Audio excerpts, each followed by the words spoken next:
ETF index mutual funds నేర్చుకుని stock మార్కెట్లో రాణించాలనుకుంటున్నారా? వెంటనే ఈ నెంబర్కి కాల్ చేయండి. నమస్తే రమ్మగారు. నమస్తే రమ్మగారు, కొంతమంది రైటర్ల గురించి మీరు పదే పదే చెప్తూ ఉంటారు. వారిలో ఎద్దనపూడి సులోచన రాణి గారు ఒకరు. వారిది ఏదైనా ఒక మంచి కథ చెప్తారా? చిన్న కథ చెప్తా, నవల కాదు. ఓకే. సులోచనారాణి గారి చిన్న కథలు కూడా కొన్ని పుస్తకాలుగా అప్పట్లో వెలువడినాయి 70s లో. ఈ బహుమతి కథ బాగుంటుంది, ఇంట్రెస్టింగ్గా ఉంటుంది. బహుమతి కథ పేరే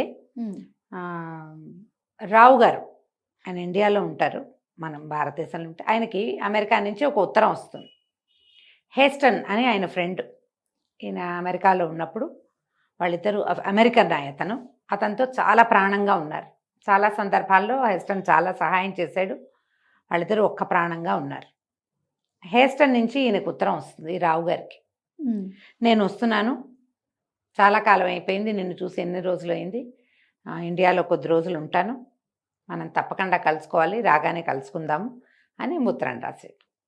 రాస్తే ఈ రావు ఉత్సాహపడ్డారు. హేస్టన్ కిందటిసారి హేస్టన్ వచ్చినప్పుడు తను ఊళ్ళో లేడు, ఈసారి ఊళ్ళోనే ఉన్నాడు. ఇప్పుడు కూడా నేను ఎక్కడికో వెళ్ళాలి. సరే, అప్పుడు ఆయనకి ఒక విషయం గుర్తొస్తుంది. ముందు హేస్టన్ వస్తాడని ఈయన ఉత్సాహంగా సంతోషంగా ఉంటాడు, కానీ కాసేపు అయ్యాక హేస్టన్ రావటం వల్ల తనకి రాబోయే ఇబ్బంది ఏమిటి అనేది గుర్తొచ్చేస్తుంది. సటికన్ సర్దుకుంటాడు. ఎట్లా తప్పించుకోవాలి హేస్టన్ని అని ఆలోచిస్తాడు. కానీ రాక వస్తుంటే ఒక 3 సంవత్సరాలు ప్రాణంగా ఉండి అతను ఇంతకాలానికి వస్తున్నప్పుడు ఎట్లా తప్పించుకోవాలి అని ఆలోచించి ఏం చెప్తాడు, ఉత్తరం రాస్తాడు. నేను కొద్ది సమయమే నీతో గడపగలను, నేను ఒక పెద్ద టూర్ ఏదో వచ్చింది, నాకు కొన్ని గంటలే నీకు నేను ఇవ్వగలుగుతాను, ఇలా పరిస్థితి వచ్చింది, నేను ఇక్కడ పెద్ద ఉద్యోగంలో ఉన్నా కదా అని ఆయన్ని ఒప్పిస్తాడు. సరే, హేస్టన్ వచ్చాడు ఇండియా. వస్తే ఆయన 6 అడుగుల పైన హైటు, హాలీవుడ్ హీరోలాగా ఉంటాడు. ఆకుపచ్చటి కళ్ళు, చక్కగా జుట్టు, అది బంగారపు రంగు, వెండి రంగు జుట్లు ఉంటాయిగా వాళ్ళకి, బ్లాండ్స్ ఏదో అంటారు, అలాంటి హెయిర్, చాలా హ్యాండ్సమ్ వాడు. రావు కొంచెం సామాన్యంగానే ఉంటాడు. ఇండియన్ హైటు, ఇండియన్ ఇవి ఒకళ్ళనొకళ్ళు కావలించుకుంటారు ఎంతో ప్రేమగా. సరే, ఎక్కడో కలుసుకోవాలి, హోటల్ రూమ్లో కలుసుకుంటున్నావా రావు, నేను మీ ఇంటికి రావాలనుకున్నానంటే ఏం చేయాలో తెలియదు, నేనేమో ఇలా టూర్ ఉంది, లేకపోతే నేను ఇంటికే పిలిచేవాడిని అని చేస్తాడు ఏదో. కానీ ఇంటికి వెళ్ళాలని ఉంది, అతను ఇంటికి రావడానికి ఇన్సిస్ట్ చేస్తున్నాడు. ఇది సరే ఏమనుకుంటాడు, అలాగే రమ్మని వెళ్తాడు ఇంటికి వెళ్ళిన తర్వాత వాళ్ళ ఇంట్లోకి వస్తే ఇల్లు చాలా పెద్దది, విశాలంగా ఉంది, గాలి వెలుతురు అన్నీ ఉన్నాయి, టిఫిన్లు పెడతారు, అన్నీ నడుస్తాయి. 2 పిల్లలు ఉన్నారు రావు గారికి. ఈయన ఏదో బహుమతులు తెస్తాడు, పిల్లలు అవి తీసుకుని మాట్లాడతారు. హేస్టన్కి ఇంకొకటి ఉంటుంది లోపల, కానీ అది జరగదు. ఆయన ఏమనుకుంటున్నాడో అది జరగటం లేదు. సరే, కాసేపు అయిన తర్వాత ఈయనకి ఫోన్ వచ్చేస్తుంది రావు గారికి. బయలుదేరుతున్నాను అంటే హేస్టన్ నాకు ఫోన్ వచ్చేసిందంటే ఈయన కొంచెం అసంతృప్తిగా ఉన్న మనస్సుతోటే హేస్టన్ బయలుదేరి హోటల్ రూమ్కి వెళ్ళిపోతాడు. రావు గారు ఏదో ట్రిప్కి వెళ్ళిపోతారు. హేస్టన్కి లోపలే ఉంటుంది, మనసులో అసంతృప్తిగా ఉంటుంది. ఆయనకి తను చూడదలుచుకుంది చూడలేకపోయాడు. అదే అయితే ఏమవుతుంది, ఒక పూట గడిచేశారు కల్లా ఈ రావు వాళ్ళ మామగారు వచ్చి కలుస్తారు హేస్టన్ని. నేను రావు మామగారిని అంటే, అదే రావు ఉంటే నేను వచ్చేవాడిని ఇంటికి, మళ్ళీ నేను కలవలేకపోయాను, నేను ఉండలేకపోయాను, రావుకి ఏదో పని వచ్చిందంటే ఏం పర్వాలేదు, నేను ఉన్నా కదా, రండి మీరు మా ఇంటికి వెళ్దురు, మా ఇంటికి అని చెప్పి వెంట పెట్టుకు తీసుకొచ్చాడు. రావు వాళ్ళ మామగారు హేస్టన్ గారిని రావు ఇంటికి తీసుకొచ్చారు. రావు ఇంటికి తీసుకొచ్చాక పిల్లలు వచ్చారు, పలకరించారు. ఆ తర్వాత ఏదో 2-3 మాటలైన తర్వాత, మీరు మా అమ్మాయిని చూడలేదా మొన్న వచ్చినప్పుడు, అమ్మాయి లక్ష్మి అని పిలిచాడు ఆయన. ఆ లోపల నుంచి చీర మనిషి ఆడ మనిషి నడిచొస్తున్నది, పట్టీల చప్పుడు, గాజుల చప్పుడు, చీర కుర్చీళ్ళ శబ్దం చూసి ఈయన చాలా ఎక్సైటెడ్గా అటు చూస్తాడు, ఎంతో ఎక్సైట్మెంట్ తోటి. ఆ లోపల నుంచి వచ్చిన మనిషిని చూసి ఈయన నిర్ఘాంతపోయాడు. సామాన్యంగా సామంచాయిగా కొంచెం పాతకాలపు ధోరణిలో ఉన్న ఒక కాటన్ చీర కట్టుకుని, తల్లో కొద్దిగా 4 తెల్ల వెంట్రుకలు వచ్చిన ఒక ఆవిడ కనపడింది. ఈయన అట్లా అమ్మాయికేసి చూస్తూ ఉండిపోయాడు హేస్టన్ గారు. రావు మామగారికి, ఇదేంటి ఈ పిల్ల, ఇదను ఫారినరు ఆడవాళ్ళకేసి అట్లా స్టేరింగ్గా చూస్తే ఎట్లా, ఆయనకు అస్సలు నచ్చదు, చిరాకొచ్చేస్తుంది. ఈయన పలకరించిన ఈయనకేసి చుట్టల్లా, హెస్టన్ అమ్మాయికేసి చూస్తున్నాడు, ఆవిడకేసి చూస్తున్నాడు. తన కూతుర్ని ఇట్లా పరాయి దేశస్థుడైన మగవాడు ఆ రకంగా చూడడం ఆయనకి ఎంత మాత్రమూ నచ్చల. ఇతని మొహంలో ఒక దిగ్భ్రమ కనపడింది ఆయనకి. ఆయన దిగ్భ్రాంతిని పొందాడు. అమ్మాయి లోపలికి వెళ్ళని కూతుర్ని కసిరేసి కూతురు లోపల పంపించేసి పదండి మిమ్మల్ని దింపుతానని చాలా అసంబద్ధంగా ఏమన్నా అసహనంతో ఈయన్ని కారెక్కిచ్చేసాడు. కారెక్కిచ్చిన తర్వాత అల్లుడికి ఫోన్ చేసి, ఏమిటో నీ స్నేహితుడు అసలు ఆడదాని మొహం చూడనట్టు చూశాడు లక్ష్మికేసి, ఇలా తత్తర్లాడిపోయింది, ఏం చేయాలో తెలియదు, నాకు నచ్చలేదు, ఏదో నీ స్నేహితుడు కదా ఫారెన్లో నీకు చాలా సహాయం చేశాడని ఇంటికి తీసుకొస్తే అతని పద్ధతి ఏమీ నచ్చలేదు నాకు, చిచి అన్నాడు. రావు గారు ఏం మాట్లాడాలి, అలాంటి వాడు కాదు అతను, అలా ఏం భావించకండి అని చెప్పాడు. భావించకపోవడం ఏంటి, నేను చూశాను, మొన్నే వచ్చాడు నాన్న ఈయన, ఆ రోజు మా ఆయన ఆయనకి పరిచయం చేయలేదు, ఈయన ఇట్లాంటి వాడు కాబట్టే మా ఆయనకి నన్ను చూపించలేదంటుంది ఆవిడ. నువ్వు పనిమాలే పిలిచావు, ఆయన మొహంలోకి చూశాడు రోతగా అంటోంది. ఈయనకి తెలిసింది. కానీ రావు గారు చాలా చిన్నపుచ్చుకున్నాడు, ఆయనకి ఏం చేయాలో తెలియలే. కానీ ఇంకా హెస్టన్ ఉన్నారు ఊళ్ళోనే. 3 రోజుల తర్వాత రావు వచ్చి కలిశాడు. హెస్టన్ అడిగాడు రావుని, ఎందుకు చేసావు రావు ఇట్లా, నన్ను ఇలాంటి పరిస్థితిలోకి నెట్టేవి ఎందుకు నువ్వు అని తన డైరీలోంచి ఒక ఫోటో తీశాడు. ఆ ఫోటో ఏమిటి అంటే, ఈ రావు గారి పెళ్ళయింది, పెళ్ళయ్యాక ఆయన అమెరికా వచ్చాడు. వస్తే నీ భార్యను చూపించు చూపించు, నీ భార్య ఫోటో తేలేదని హెస్టన్ పదే పదే అడిగేవారు. అడిగితే ఈ రావు ఏం చేశాడు, ఒక ఫోటో స్టూడియో నుంచి ఒక అందమైన అమ్మాయి ఫోటో తెప్పించాడు. తన భార్య ఫోటో చూపించాల, ఎందుకంటే భార్య సామాన్యంగా ఉంది. భార్యని గురించి బాగా చెప్పాడు, గొప్పలు చెప్పుకున్నాడు. భార్య ఏమో అలా లేదు, ఆవిడ మామూలు మధ్యతరగతి గృహిణి. ఈ అందమైన ఫోటోను చూసి హెస్టన్ ఎంత మురిసి ముఖచక్కలో అయిపోయి అతను పెయింట్ చేస్తాడు. ఈ అందంగా ఉన్న అమ్మాయిది పెద్ద పిక్చర్ వేసి ప్రదర్శించాడు. ఇది రావు భార్య, ఈ అమ్మాయి ఇంత చక్కగా ఉంది కాబట్టి నేను వేశానని చెప్పాడు. ఓకే, ఆ పిక్చర్ ఎక్కడో పెట్టారు, ఈ ఫోటో ఆయన దగ్గర ఉండిపోయింది. ఆ మహాసౌందర్యవతివైన ఆ అమ్మాయి, తను అంత అద్భుతంగా ఉన్న అమ్మాయి తన చేత్తో ఫోటో చిత్రం కూడా వేసిన స్త్రీని చూడాలని కోరికతోటి రావు ఇంటికి రావాలనుకున్నాడు. తీరా చూస్తే అక్కడ సామాన్యంగా ఉన్న రావు గారి భార్య కనపడింది. ఈ అమ్మాయి కాదు, రావు భార్య ఈ అమ్మాయి ఎట్లా అవుతుంది అని ఆశ్చర్యపోతూ చూశాడు అతను. అయితే ఈయన అడిగాడు, నాకు ఈ అమ్మాయిని చూడాలనుందంటే రావు అన్నాడు, అట్లా కాదు, ఆ అమ్మాయి ఎవరో మనకు తెలీదు, నా స్నేహితుడికి చెప్పా. అతను ఆ ఫోటో వాళ్ళ స్టూడియోకి వచ్చినటువంటి అందమైన అమ్మాయి ఫోటోని పంపాడు. ఆ అమ్మాయి ఎవరో నాకు తెలీదు, వాడికి తెలీదు. తర్వాత ఇది కొంతకాలం క్రితం ఫోటో.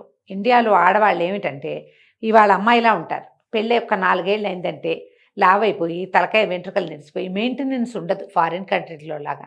ఈ అమ్మాయి ఈపాటికే పెద్దదైపోయి ఉంటుంది, ఈ పిచ్చిలో పడద్దన్నాడు. కానీ హెస్టన్కి ఆ అమ్మాయి రావు భార్య కాదు అనగానే ఆయన లోపల ఒక రిలీఫ్ వచ్చేసింది. ఆ ఫోటోతో ప్రేమలో పడిపోయాడు ఆయన. అది ఎప్పటి నుంచో ఉంది, కానీ అది స్నేహితుడి భార్య అవ్వటం వల్ల ఒక గౌరవం ఉండేది, ఆ గౌరవం పూర్తిగా ప్రీతిగా మారిపోయింది. ఈ పిల్లని చూడాలి అని పట్టింది. రావు బాగా నచ్చజెప్పాడు, కానీ హెస్టన్ వినలా. ఈ అమ్మాయిని వెతకాలి, నేను ఇంకా 2 నెలలు ఉంటాయి ఇండియాలోనే అని చెప్పి ప్రతి చోట వెళ్ళిన ప్రతి చోట ఈ అమ్మాయిని చూసారా చూసారా చూసారా అని అందరినీ అడిగేవాడు. ఎక్కడ ఆయనకి ఆ సమాధానం లభించలే. అయితే ఏమైందంటే ఇది నాగార్జున సాగర్ ఏదో ఒక ప్రాజెక్టు, ఈయన ఇంజనీర్, రావు కూడా ఇంజనీరింగ్ పని మీదే వెళ్ళాడు ఫారిన్. ఒక ప్రాజెక్టు జరుగుతున్న చోటికి కొంతమంది ఆంగ్లో ఇండియన్స్ ఉన్నారు. ఇది ఎప్పటిదో సంగతి కదా, అప్పుడు ఆంగ్లో ఇండియన్స్ ఈ దేశంలో పనిచేసేవాళ్ళు కదా. ఈయన తన ఫ్రెండ్స్ ఒక ఫ్యామిలీ ఉన్న ప్రాజెక్టు ఏరియాకి వెళ్ళాడు. వెళ్తే ఏమైంది, ఆ పూట ఏదో కొంచెం ఆ మాట మాట్లాడుకున్న తర్వాత ఏదో చిన్న ఫ్రెండ్ వచ్చాడని చిన్న గెట్ టుగెదర్ పెట్టారు, సాటి ఇంజనీర్లందరినీ పిలిచాడు. ఆ రోజు ఇతను ఆ ఫోటోలో ఉన్న అమ్మాయిని చూస్తాడు, చూసేసి కంటిపోతాడు. ఆ మహాసౌందర్యం అలాగే ఉంది, ఏదో జార్జెట్ చీర, పెద్ద జడ, చక్రాలు లాంటి పెద్ద పెద్ద కళ్ళు, చక్కటి సంపంగి పువ్వు లాంటి ముక్కు, చిన్న పెదిమలు, చక్కటి నవ్వు, అందమైన విగ్రహం. ఆ ఫోటో ఎలా ఉందో డిట్టో దానికి నకలు నిలబడినట్టుగా కనపడింది. ఇక ఈయన గుండె పాదాల్లోకి వచ్చేసింది ఈ హేస్టన్కి. ఆమె మీదే దృష్టి నిలబడిపోయింది. పార్టీ అయిపోయింది, వెళ్ళిపోయారు అందరు. ఇతను తన స్నేహితులు ఉన్నారుగా కుటుంబం, వాళ్ళని అడిగాడు ఈ ఫోటోలో అంటే ఎందుకు తెలీదు, సుజాత ఇక్కడున్న ఇంజనీర్లలో ఒక ఇంజనీర్ భార్య. ఓహో. అప్పుడు ఈయన మీ కథ అంతా చెప్పాడు. నాకు ఈ అమ్మాయిని చూడాలని ఎంతో కోరిక, ఈ 3 నెలల నుంచి నేను వెతుకుతూనే ఉన్నాను, అనుకోకుండా ఇక్కడ దొరికింది, నేను ఈమెను కలుసుకుంటానని అడిగాడు. సరికల్లా బాగుండదు. ఇండియన్స్ వివాహితలైన వాళ్ళ విధానం వేరే ఉంటుంది, అవును, వాళ్ళ పద్ధతులు వేరు. అంటే కాదు నేను కలుసుకుని నాకు దగ్గర నుంచి చూడాలనుంది, మాట్లాడాలనుంది. సరే పిలిచారు వీళ్ళు. ఆ భర్త ఏదో ఊరెళ్ళాడు, ఈ అమ్మాయి ఒక్కతే ఉంది. నువ్వు ఒక్కదానివే ఉన్నావు కదా, మా దగ్గర లంచ్ చేద్దు కానీ రమ్మని పిలిచారు. పిలిచేసరికల్లా ఆ అమ్మాయి వచ్చేసరికి ఆ పిల్లకి తెలిసింది, అమ్మాయికి ఇప్పుడు 24, 26 ఏళ్ళు ఉన్నాయి, 30 ఏళ్ల లోపు, ఇంకా పిల్లలు కలగల. అవతల మగవాడు తనకేసి ఆరాధనగా చూస్తున్నాడని తెలీదు ఆడవాళ్ళకి. ఆయన తను చూసి కళ్ళు ఆర్పట్లేదు. ఈయన చూస్తే ఆయన హ్యాండ్సమ్గా అద్భుతంగా ఉన్నాడు, ఆయన చాలా బాగున్నాడు. ఫారినర్స్ అంటే మరీ బాగుంటారు. ఆ తెల్ల జుట్టు, తెల్ల రంగు మనకు నచ్చాలంతే. అవి 2 నచ్చితే వాళ్ళు బ్రహ్మాండంగా ఉంటారు, పెద్ద పర్సనాలిటీ. ఆ అమ్మాయికి కొంత పరాయి మగవాళ్ళు చూస్తుంటే కొంచెం అయిష్టంగానూ ఉంది. ఆయనతో ఫ్రెండ్షిప్ చేసే ఉద్దేశం ఆ పిల్లకి ఏం లేదు. ఇతను పెళ్ళి ఏం చేశారంటే, ఈ అమ్మాయి వచ్చిన తర్వాత ఆ భార్యాభర్త ఎవరైతే ఈ పిల్లని తమ గెస్ట్ హౌస్కి పిలిచారో ఆయనేమో పని మీద వెళ్ళిపోయాడు, ఆవిడేమో ఇప్పుడే ఎవరో ఫోన్ చేశారు, నువ్వు కూర్చో, ఈయన హెస్టన్ ఉన్నట్టుగా ఏదో కబుర్లు చెప్పుకోండి, ఇప్పుడే వస్తానని ఆ పరాయి మగవాడి దగ్గర ఈ అమ్మాయిని వదిలిపెట్టి ఆవిడ వెళ్ళిపోయింది. ఆయన కోరిక అమ్మాయితో మాట్లాడాలని. ఇతను నిదానంగా ఆ ఫోటో తీసి చూపించాడు. అమ్మాయి పేరు సుజాత. ఓహో. చూపించాడు, ఇది చెప్పాడు, ఎప్పటి నుంచో ఈ ఫోటో నా దగ్గర ఉంది, నాకు పరమ ప్రీతి ఈ ఫోటో అంటే, కానీ నా స్నేహితుడి భార్యని నేను ఆమెను గౌరవించేవాడిని. ఎప్పుడైతే అది కాదని తెలిసిందో ఇక నాకు పంచప్రాణాలు ఈ ఫోటో మీదే ఉన్నాయి. ఈ స్త్రీ నాకు కావాలని ఉంది, నువ్వు నాతో స్నేహం చెయ్యి, నువ్వు వస్తానంటే నేను నాతో తీసుకెళ్ళిపోతానంటాడు. సౌందర్యం పట్ల వ్యామోహమే ఇది, అంతే. ఈ అమ్మాయి నిర్ఘాంతపోతుంది. కాదు కాదు, నేను అట్లా చేయలేను, నేను వివాహితని, నువ్వెవరో కూడా నాకు తెలియదు, నా పట్ల ఇంత ఆరాధన ఉంటే నాకు సంతోషంగానే ఉంది లోపల, కానీ ఇలాంటి ఒక కార్యరూపం దాల్చే విధానం కాదు ఇది చేయకూడదు ఇట్లా. అయితే ఇక మాట్లాడుకున్నారు, ఏవో ఈ కబుర్లు చెప్పాడు, నువ్వంటే నాకు ఎంత ఆరాధనో చెప్పాడు, ఏవేవో చెప్పాడు ఆయన. విన్నది కానీ ఆ అమ్మాయి అతనితో వెళ్ళటానికి ఉద్యుక్తురాలు కాలేదు. సరే నీ గుర్తుగా నాకు ఏదైనా ఇవ్వము అన్నాడు. మంచి చలిగా ఉంది, అమ్మాయి ఒక మెరూన్ కలర్ షాల్ కప్పుకొని వచ్చింది. గుర్తుగా ఇవ్వంటే ఉంగరం తీస్తోంది. ఇలా అంటే అతను మాట్లాడుతుంటే ఉంగరం వేలికి ముందు అటు ఇటు కదుపుతోంది. ఉంగరం ఇచ్చేద్దామా అనిపించింది కానీ ఇంకా అనిపించలే పూర్తిగా. ఇతను షాల్ అడిగాడు, అడిగితే ఎప్పుడో నా పెళ్లి రోజుకి నిరుడు మా ఆయన భర్త తెప్పించి ఇచ్చాడు, నేను ఇది ఇవ్వలేను అన్నది. అన్నాక అనిపించింది ఉంగరం ఇచ్చేద్దాం అనిపించింది. ఎందుకంటే ఈ ఉంగరం అమ్మాయి డిగ్రీయో ఇంటర్మీడియటో పాస్ అయినప్పుడు వాళ్ళ తాతగారు చేయించింది. భర్త కొన్నది వేరే వాళ్ళకి ఎటా ఇస్తుంది, పోనీ ఉంగరం ఇద్దామనుకుంది. ఇంతలో చటుక్కుని కరెంటు పోయింది. ఈ అమ్మాయి ఇట్లా ఈ వేలుకి అంటోంది కదా, కరెంటు పోయేసరికి ఉలిక్కి పడింది, ఢామ్ అని మోతొచ్చి కరెంటు పోయింది. ఈ ఉంగరం వేలు నుంచి ఎగిరి కింద పడిపోయింది. పడిపోయింది, అమ్మ కెవ్వుమంది, కరెంటు పోయింది, ఢామ్ అని మోతొచ్చేసరికల్లా ఆయన గబుక్కుని దగ్గరకు వచ్చి కౌగులించుకున్నాడు. ఆయన పరిష్వంగంలో ఉండిపోతుంది కాసేపు. తర్వాత స్పృహ తెలుస్తుంది, కరెంట్ వస్తుంది, ఆమె చేతులు విడిపించుకుంటుంది. నేను ఇంటికి వెళ్ళిపోతాను, నా ఉంగరం అంది. ఆ అమ్మాయి ఉద్దేశం ఉంగరం ఇద్దామనే, కానీ ఒక రకమైన బెదురు వచ్చేస్తుంది. తను ఏం చేయబోయింది, పరాయి మగవాడిని కౌగులించుకుంది భయంతోటే. కానీ ఆయన భయంతో కౌగులించుకోలే, అతనికి పంచప్రాణాలు ఉన్నాయి ఈ అమ్మాయి మీద. లోపల నుంచి ఒక దుడుకొచ్చి నేను వెళ్ళిపోతానని గబగబా అడుగులు బయటికి వేసింది. బయట కారు ఉంది, ఈ అమ్మాయిని తీసుకొచ్చింది. ఆ కారులో ఆ జీపులో కూర్చుని ఇంటికి వెళ్ళిపోయింది. మర్నాడు పొద్దున ఒక ఉత్తరం వస్తుంది, ఇతను పంపిస్తాడు ఆ ఉత్తరాన్ని. నన్ను క్షమించు, నీతో అనుచితంగా ప్రవర్తించానేమో, కానీ ఈ జ్ఞాపకమే నేను జీవించడానికి నాకు ఉపయోగపడుతుంది. నీ ఉంగరం దొరికింది, ఉంగరం ఉంచుకోవాలనిపించింది, కానీ నువ్వేమైనా ఇబ్బంది పడతావేమో ఈ ఉంగరం నేను ఉంచుకుంటానని ఉంగరం నీకు వెనక్కి పంపించేస్తున్నాను. ఏమైకి ఇవ్వాలనే ఉంది నిజానికి, తాతగా చేయించిన ఉంగరం ఇద్దామనుకుంది.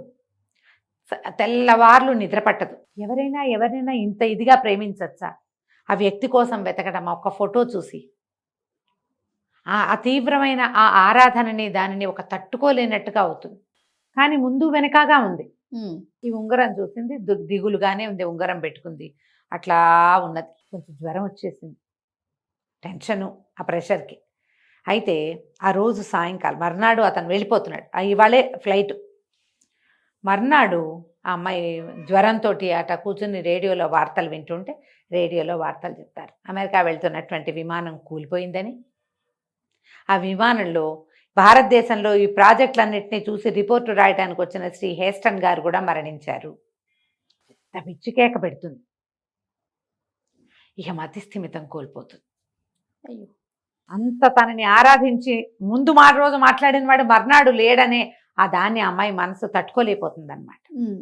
ఆ భర్త మాత్రం ఇంత చక్కటిది, చక్క బుద్ధిమంతురాలు, మంచిగా వంట చేసి పెట్టింది, పరమ ప్రీతిగా ఉండే తన భార్యకి దిష్టి తగిలింది, అందుకే ఈ అమ్మాయికి మతిస్థిమితం పోయింది జ్వరం వల్ల అనుకుంటూ ఎన్నో ఊళ్ళు తిప్పాడు, కానీ ఆమె ఎప్పటికీ నార్మల్ కాలేదు.